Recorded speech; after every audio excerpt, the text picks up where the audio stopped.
Friends, hello! Today I will tell you an amazing story about the sale of Alaska. On March 30th, 1867, the Russian Empire sold Alaska to the United States of America. However, even today, there are many myths and mysteries surrounding this event. Many are still interested in, was it really a sale? Or was it a lease? Why did Russia decide to get rid of such a huge and rich land? Were the reasons for this really compelling? Or maybe it was some kind of cunning deception? And, of course, the main question, did the promised money reach Russia? Today we will sort out all these questions and try to understand why Alaska was sold. To fully understand what Alaska meant to Russia, we need to go back in time and find out how this land became part of the Russian Empire. Many of us have probably heard the lines from the song of the group Lyub. We have a lot of red material. We will sew shirts for you all, brothers. Oh, crown of the Russian Empire. Catherine, you were wrong. Don't play the fool, America. We won't offend. Who are you talking to? Give us back our little Alaskan land. Give us back our dear ass. This song left the impression in the minds of many that it was Catherine II, the Russian Empress, who gave away Alaska by signing some document and not really thinking about the consequences. But in fact, this is just a beautiful song metaphor because Catherine the Great had nothing to do with the sale of Alaska. This event happened much later than her reign, and it was based on completely different reasons.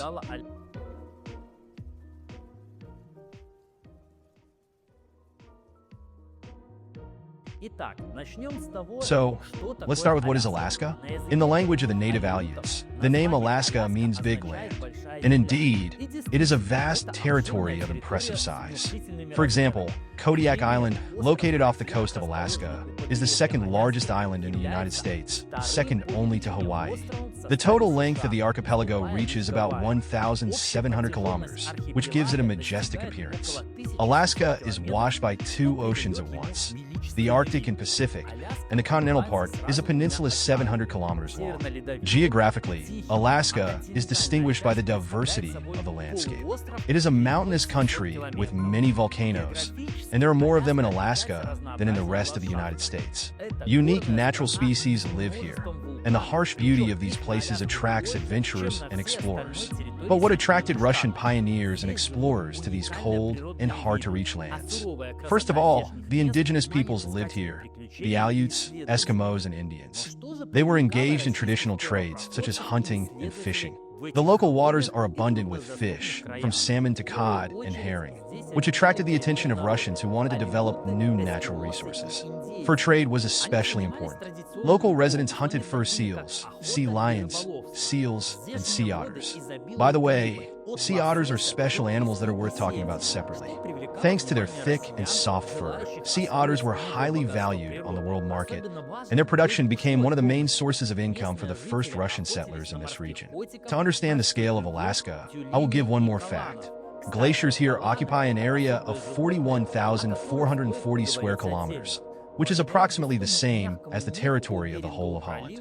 These are truly vast expanses, full of natural riches and mysteries. Now let's go back to Russia's first acquaintance with this land. It is believed that the first Europeans to see the shores of Alaska were the participants of Semyon Dezhnyov's expedition in 1648. According to legend, they sailed along the Bering Strait, connecting the cold sea with the warm sea, and saw from afar the lands that would later be called Alaska.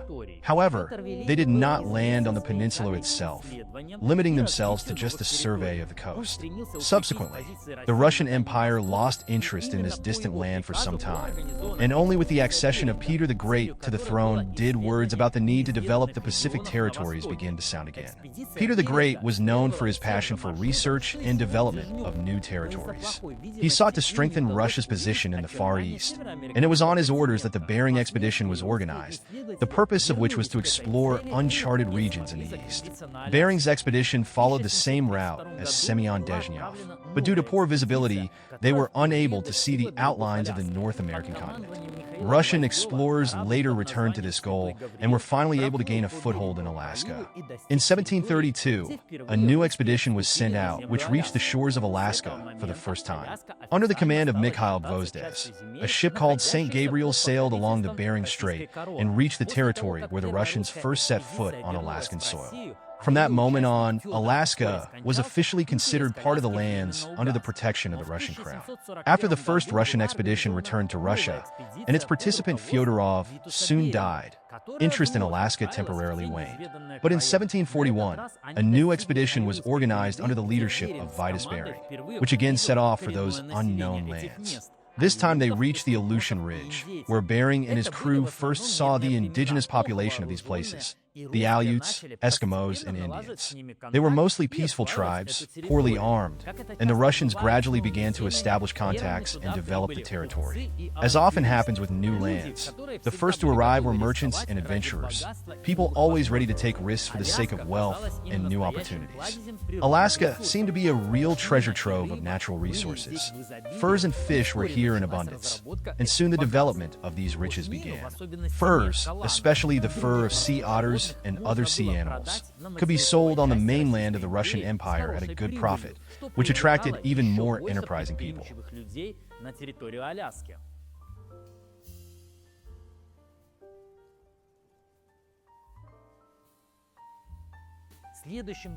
The next important stage in the development of Alaska was the creation of the Russian-American Company. Similar trading companies, such as the East India and West India companies of the Europeans, were already bringing huge profits to their countries, and the Russian authorities decided to create their own company to develop and use the resources of Alaska. The Russian-American Company received monopoly rights to trade and extract all available resources of this vast territory, which allowed it to develop quickly and earn significant income. Rumors say that part of the company's shares were donated to Emperor Peter the Great himself. This gave the company a special status and support at the state level. Soon, Russian merchants began to actively develop the American continent. Local residents were engaged in fur hunting, and the Russian-American Company bought furs from them, selling them further on the mainland. Thanks to its monopoly position, the company earned huge amounts of money and, according to some sources, was even the most profitable company in the Russian Empire. But furs were not the only valuable resource of Alaska. Later, oil and gold were discovered there.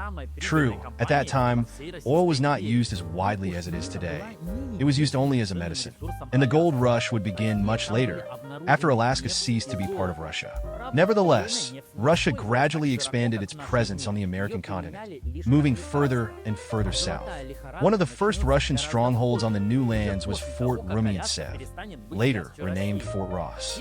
This outpost became the basis for Russian America in the early 19th century, when our merchants began to actively trade with the residents of San Francisco. At first, trade with California included fur supplies, but soon the range expanded.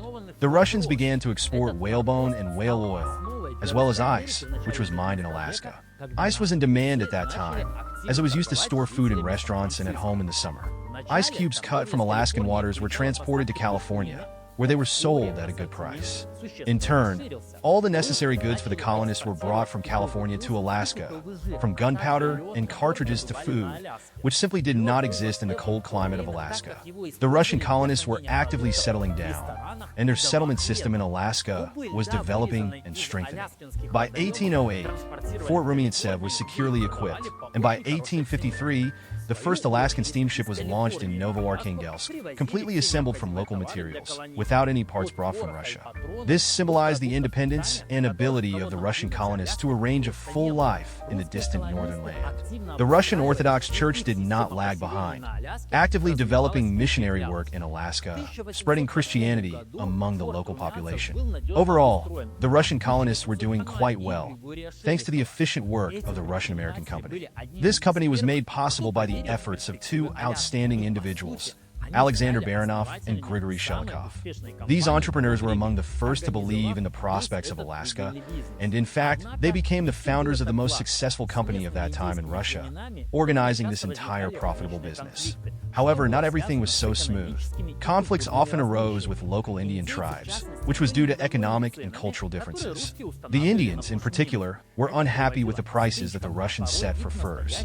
This led to skirmishes and sometimes to real bloody clashes. The Russian colonists, although they knew how to defend themselves, still faced difficulties in this difficult confrontation. The situation became more complicated when gold was found in Alaska. This news attracted numerous American prospectors to the land, because the American borders were very close. Prospectors arrived in Alaska, and gold mining began, which brought even more tension into the relations between Russians and Americans. At that time, Russia and the United States had developed quite friendly relations. Russia supported America in its fight for independence, and in this both powers found a common goal: to oppose Great Britain.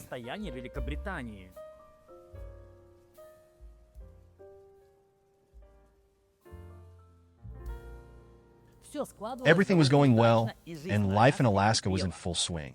But you might ask, where did it all go wrong? Changes began in the mid-19th century, when the situation changed dramatically. One of the main factors that influenced the course of events was related to the sea otter trade. The sea otter, also called the sea beaver, was a real treasure of Alaska. This animal had thick and valuable fur, which, thanks to special sebaceous glands, remained water repellent. Such fur was of great value on the world market, and the sea otter trade was an important part of the Russian-American company's economy. But by the mid-19th century, the situation had changed. Sea otters began to be barbarically exterminated in large numbers, and the population of these sea beavers sharply decreased. As a result, they practically disappeared from these places, and the trade, which had previously brought in huge profits, fell into decline. This loss of an important resource hit the Russian-American company hard, and it soon found itself on the verge of bankruptcy. The company, which had once been one of the most profitable in the Russian Empire, now had accumulated huge debts to the state, 722,000 rubles in gold. For comparison, all of Alaska would later be sold for 11 million. In addition, the Russian-American company's monopoly on furs was broken. Other merchants began trading with local tribes, offering them more favorable terms. As a result, the company's business declined, and there was no more profit. But this was only the first blow. New difficulties followed. Alaska was no longer managed by experienced merchants, as it had been before, but by naval officers. These people did not have the necessary experience in trade, and with their arrival, bureaucratic difficulties began. Logistic chains began to collapse, and prices for goods began to be set incorrectly. The merchants, who had previously made up the main management team of the company, were gradually removed from management. The company was now under the complete control of the military, which only worsened its financial situation.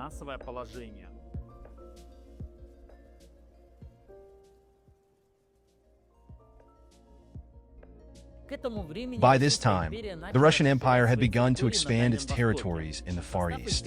New lands had joined the empire: the Amur region and Primorai. These regions were much closer to the capital, and the government focused its efforts on developing them. Alaska, on the other continent, was gradually becoming less of a priority. St. Petersburg began to notice that Alaska was no longer generating income, but required additional investment. Now it had to be financed, since income had stopped coming in, and the maintenance of the colonies was becoming increasingly burdensome. American prospectors, attracted by rumors of Alaska's riches, began to arrive on its territory. In 1853, the Governor-General of Eastern Siberia, Count Muravi-Albemursky, sent a report to the emperor, in which he expressed concerns that Russia could lose Alaska. He pointed out the economic uselessness of this territory, as well as the fact that America, which was in close proximity, was rapidly gaining strength. The United States had already bought Louisiana from France and Texas from Mexico, and Muravi-Albemursky predicted that America would seek to expand its borders. In his opinion, sooner or later Alaska would still fall to the Americans, with or without a war. Russia would not be able to wage war for this distant territory, since the transfer of troops to such a remote region would be almost impossible. Muravi-Albemursky was the first to openly state that Russia should focus on strengthening its position in Asia, since the British Empire was also trying to penetrate there. In these circumstances, Russia was forced to think through a strategy for the future. Additional problems arose after Russia's defeat in the Crimean War of 1853 to 1856. This war seriously depleted the Russian treasury, and Alexander II was forced to seek external loans in the amount of 42 million rubles to cover the budget deficit. In the context of the financial crisis and hostile relations with Britain and France, holding on to a remote territory like Alaska Alaska became an increasingly dubious enterprise. The Americans, with whom Russia had already established good relations, seemed a natural ally in the confrontation with Great Britain. This rapprochement was beneficial to both the Americans and Russia, since both countries considered Britain a common enemy. In 1857, Grand Duke Konstantin Nikolaevich, brother of Emperor Alexander II, joined these thoughts. He wrote a letter in which he expressed the opinion that the sale of Alaska would be a timely decision. Konstantin assumed that the United States would inevitably want to add the northern territories to its possessions and would most likely take Alaska away from Russia in the future, while these lands were bringing less and less benefit to the empire. Emperor Alexander II left a note on Konstantin's letter. This idea is worth considering. Negotiations with the United States subsequently began, although they soon ceased as the American Civil War began. Russia supported the northern government, which further strengthened friendly relations between the countries.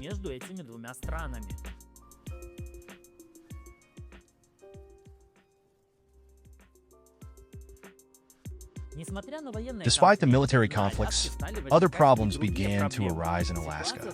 The food situation was deteriorating, and it was difficult to deliver food from Russia. Although it would seem possible to eat local fish, it was still necessary to bring in basic food products that were not produced in Alaska. But due to the American Civil War, food supplies were disrupted, and this created serious difficulties for the colonists. At the same time, the indigenous peoples, the Indians, began to unite into large groups, forming entire armies to resist the Russians. Conflicts that had previously been only local skirmishes now began to turn into bloody wars. The Indians began to fight en masse against the Russian settlers, and although the Russians had firearms, the Indians still had numerical superiority. These battles became increasingly fierce, and the colonists were not always able to win. Even if the Russians won, these victories came at a high price. All this led to the fact that the continuation of control over Alaska became a serious problem for the Russian Empire. Negotiations with the Americans on the sale of the territory were resumed, and on December 16, 1866, the decisive stage of discussions took place. Russia and the United States of America began negotiations on the sale of Alaska. This time, both sides approached the issue seriously, since by this time there were enough reasons to part with the northern lands.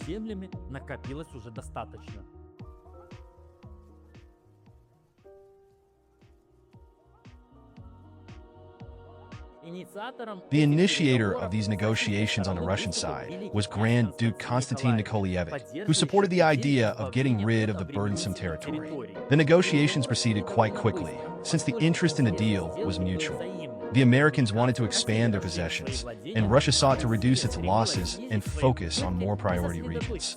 Thus, on March 30, 1867, in Washington, the Russian envoy Eduard Stoeckel signed the treaty on the sale of Alaska. The United States agreed to pay $7.2 million in gold for the territory. The amount was significant for that time, but in the opinion of the emperor and his entourage, it was better than continuing to support unprofitable colonies that were causing more problems than profit. The money was transferred to Russia in the form of gold coins, which was considered the official payment for Alaska. This deal, known as the Alaska Purchase, was an important event for the United States and Russia, and its consequences turned out to be much more significant than the participants in the deal could have imagined at the time.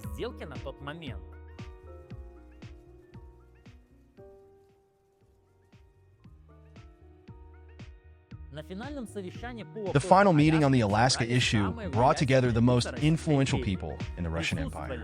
The emperor himself, Grand Duke Konstantin Nikolaevich, Foreign Minister Alexander Gorchakov, Naval Minister Nikolai Krab, and Finance Minister Mikhail Ryder were present. Naturally, Baron Eduard Stoeckel, the Russian envoy to Washington, who was to conduct negotiations with the Americans, also took part. Stoeckel immediately pointed out an important detail. He had already studied the mood in the United States and knew that the Americans were not particularly enthusiastic about buying Alaska. According to him, Washington itself had its own considerable concerns and many doubts. The U.S. authorities were more interested in developing the southern territories in California, and Alaska seemed to attract few people. There were many voices against the purchase among the Americans, and Stoeckel immediately suggested that good preparation would be needed for the deal to be successful. Firstly, Stoeckel suggested conducting a real PR campaign in the U.S. to show Alaska as a promised land, rich and promising. Secondly, in order to win over American senators, he suggested using traditional methods, which, according to him, were often used in old Russia, handing out bribes. A significant amount was allocated for support in Congress. $120,000. Stoeckel was given the task of going to Washington with these funds and trying to persuade the American leadership to a deal that would be beneficial for Russia. However, it is worth mentioning an important point here.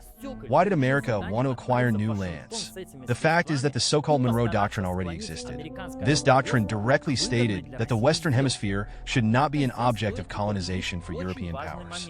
Any attempt by Europe to interfere in American affairs was considered a threat to the interests of the United States, and the U.S. government promised to respond to this, including armed conflict.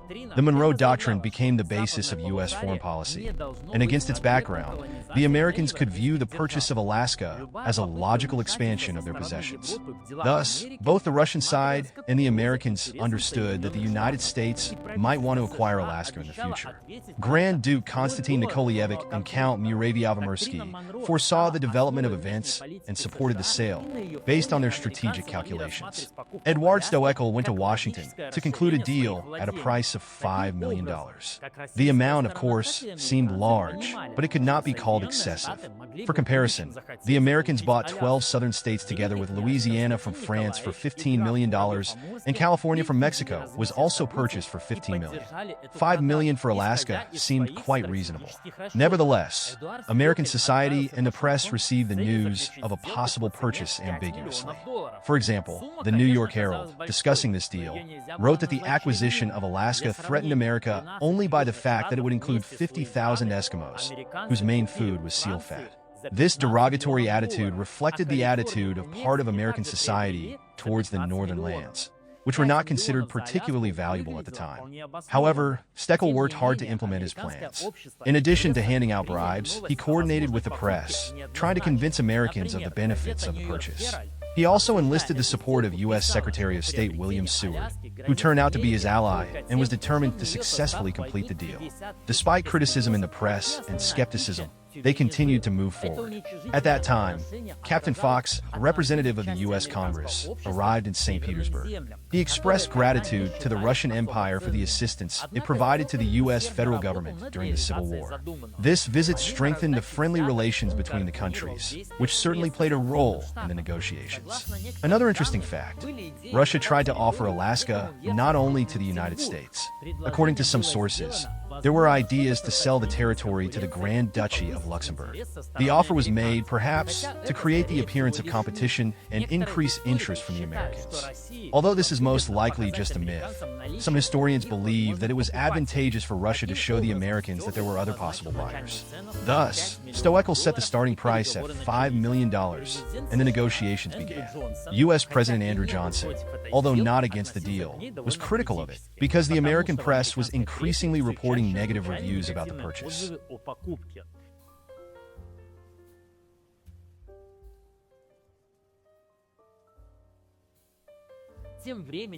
Meanwhile, in Russia, the deal itself was conducted in conditions of the strictest secrecy. On March 5th, official negotiations began. Stoeckel, realizing the need for maneuver, offered a price of not $5 million, but immediately $7,200,000, in order to subsequently make a discount and thereby increase the chances of a successful conclusion of the agreement. The negotiations continued for several weeks, and by March 30th, 1867, both parties came to an agreement. The treaty for the sale of Alaska was signed on March 30th, 1867.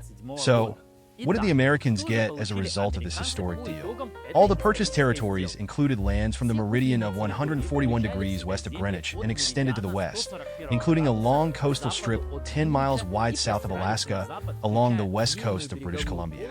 The purchase included the Alexander Archipelago, consisting of many islands, including the Aleutian Islands and large groups, near Rat, Fox, Andrianovsky, Shumagon, as well as the islands of Trinity, Umnak, Unimak, Kodiak, Chirikov, Fognak, and other smaller islands. Also purchased were large islands located in the Bering Sea, St. Lawrence Island, St. Matthew Island, Nunavak, as well as the Pribilof Islands, St. George, and St. Paul. If you add up the entire territory, it exceeded 1.5 million square kilometers, which made it a huge, truly grandiose area. equal to half of all of Western Europe. At that contract price, it cost the Americans $7.2 million, a considerable sum for that time. To better understand the value of the purchase, you can remember that for $15 million the United States once purchased 12 states at once, including all of Louisiana. And then Russia sold Alaska alone for half that amount. In terms of value, it was only about 5 cents per hectare, which was considered a more than modest price for such a territory. The process of transferring the territories began almost immediately after the treaty was ratified by the U.S. Senate on May 3, 1867. And so, on October 18th of that year, at 3:30 p.m. local time, Alaska officially came under the control of the United States. On the day of the transfer, an official ceremony was held, and Russian military and officials gathered in Novoarkhangels to take down the Russian flag and raise the American one. There is a legend that the Russian flag, symbolically not wanting to leave Alaska, got tangled in the masts of the flagpole. A Russian sailor, trying to take it down, climbed the flagpole, but accidentally fell on the rifle bayonets set up by Russian soldiers below. This moment became a symbol of Alaska's farewell to Russia. There is another legend that the American flag did not want to rise either. They say that it also got tangled in the ropes, and when it was finally raised, a strong wind blew, either tearing or ripping the flag. It was as if it was a sign that Alaska was in no hurry to leave Mother Russia, but still officially came under the control of the new country. Despite the loss, Russia preserved its Orthodox churches and temples in Alaska, and the Americans agreed not only to leave them, but also to preserve all archival records. This was important because many Russian families live in Alaska and needed documents that would confirm their births, marriages, and other life events. In addition, the Russian Orthodox Church was a significant force in Alaska. With the adoption of Orthodoxy, a large number of natives became part of the flock.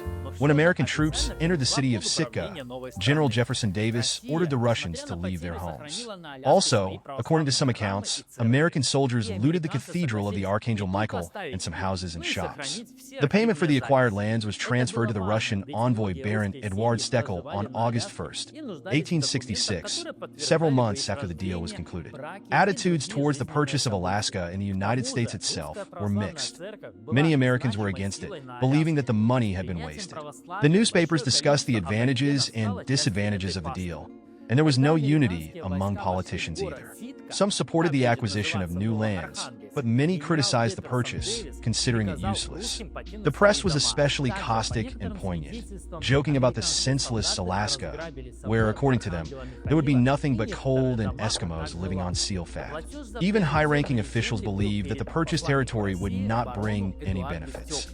In Russia, the news of the sale of Alaska caused a mixed reaction. Although the negotiations were conducted in complete secrecy, rumors of the deal began to leak out into society in the summer, and publications critical of the government appeared in the press. One of the most famous critics was the editor of the newspaper Golos Krevsky. He published an angry article in which he bitterly argued that the work of such pioneers as Shelikov, Baranov, and Klebnikov would now benefit other countries rather than Russia. In St. Petersburg and Moscow, public opinion was also sharply negative. People were outraged that Russian land had been transferred to the Americans, and there was even a saying, "They didn't sell tea, not a barn." It is believed that the Russian authorities tried to calm the discontent and hush up criticism in order to avoid unnecessary noise around the deal. However, rumors continued to circulate, and one of the most persistent myths that arose in society claimed that Alaska was not actually sold, but leased to the United States for 99 years, and allegedly after this period Russia could return it to itself. This story could be heard many years later, despite the fact that there was no documentary evidence of such an agreement.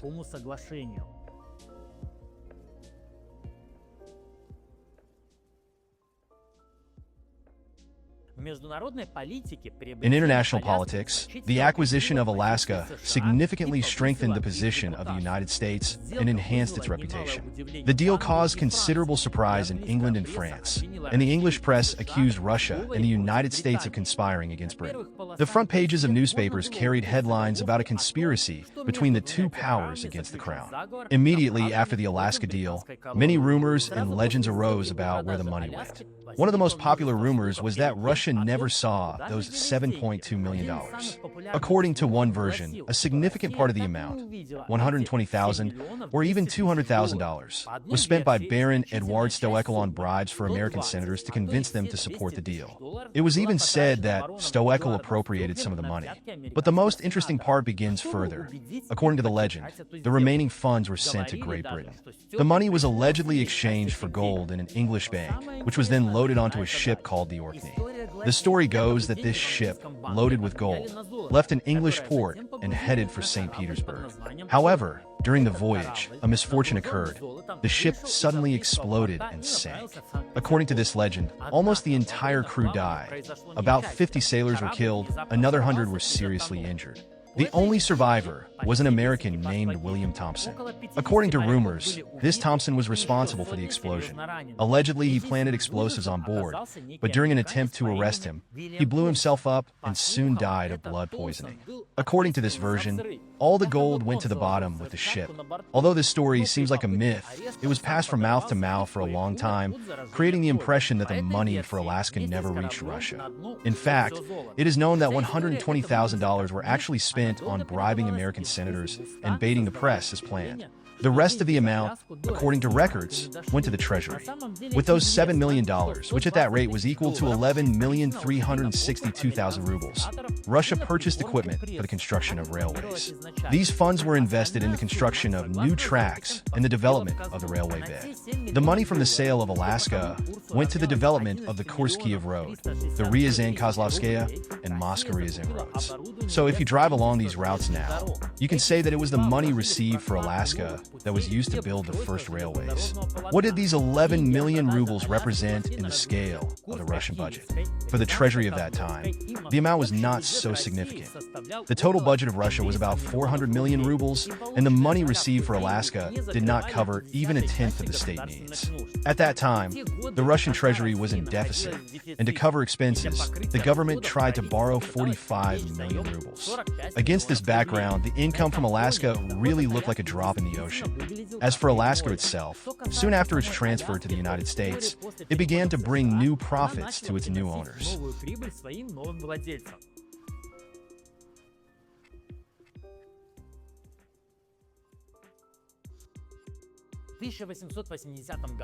In 1880, a large gold deposit called Juneau was discovered on its territory.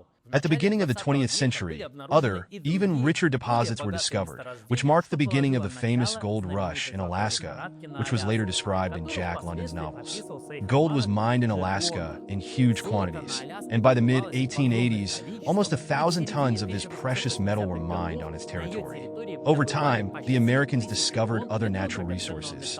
Today, Alaska ranks second in gold production among all U.S. states, second only to Nevada, and is a major source of oil.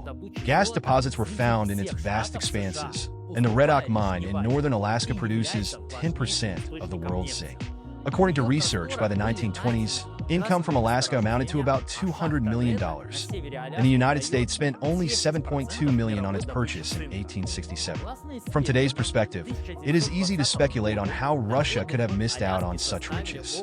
But back then, in the 19th century, no one could have imagined that oil and gold would play such an important role. At that time, oil was not yet of great importance. It was used only as a medicine and in other small quantities.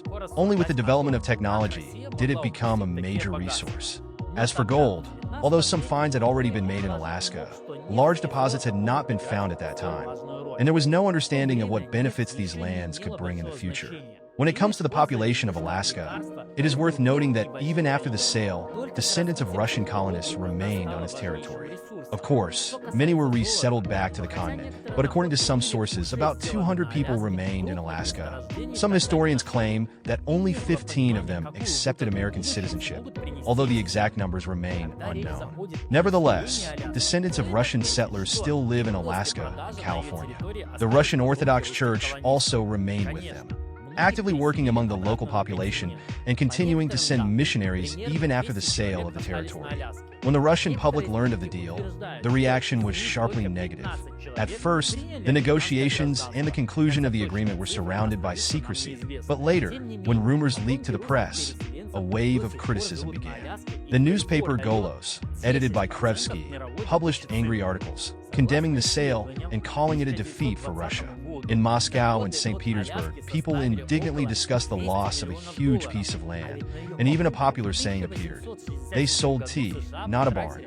The government tried to suppress criticism and hush up talk about Alaska, but this only contributed to the emergence of myths. One such myth, which survived for many years, claimed that Alaska was not actually sold, but leased to the United States for 99 years, and after this period it was supposed to return to Russia. This story kept getting new versions, and one of them claimed that when the lease expired in 1959, American President Kennedy offered Nikita Khrushchev to return Alaska, to which he allegedly replied, "Take it, we don't need it." This myth stirred the minds of both Russia and other countries for a long time until it was disproved. In fact, there were no documents about the transfer of Alaska for lease, and all official papers confirmed that the land was sold forever. However, the legend lived on and continued to surface even in the 21st century. In 2013, a certain organization filed a lawsuit in the Moscow Arbitration Court, claiming that America should pay extra for Alaska. The court, of course, refused to consider the case on the merits, but the very fact of filing such a lawsuit showed how deeply this story remained in the consciousness of Russians.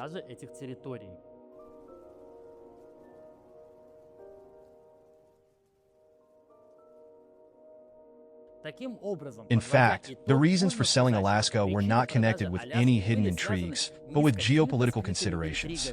The Russian government sought to develop nearby territories, such as the Amur region, and needed financial support to cover the budget deficit. Thank you for watching our episode. We hope that you found it interesting and learned something new. If this topic touched you, and you want to learn more about important historical events and their impact on our world today, subscribe to our channel. There are still many exciting stories, amazing facts, and in-depth research ahead that will help you better understand the past and perhaps discover something new for yourself. Don't forget to like this video and leave a comment. Your opinion is really important to us. We are always happy to know what interested you and what topics you would like to discuss in the future. Share this video with your friends and family. Perhaps this will be the content that will captivate them. Subscribe to our channel and click the bell to not miss new releases. Together, we will continue to discover the most interesting pages of history. До свидания.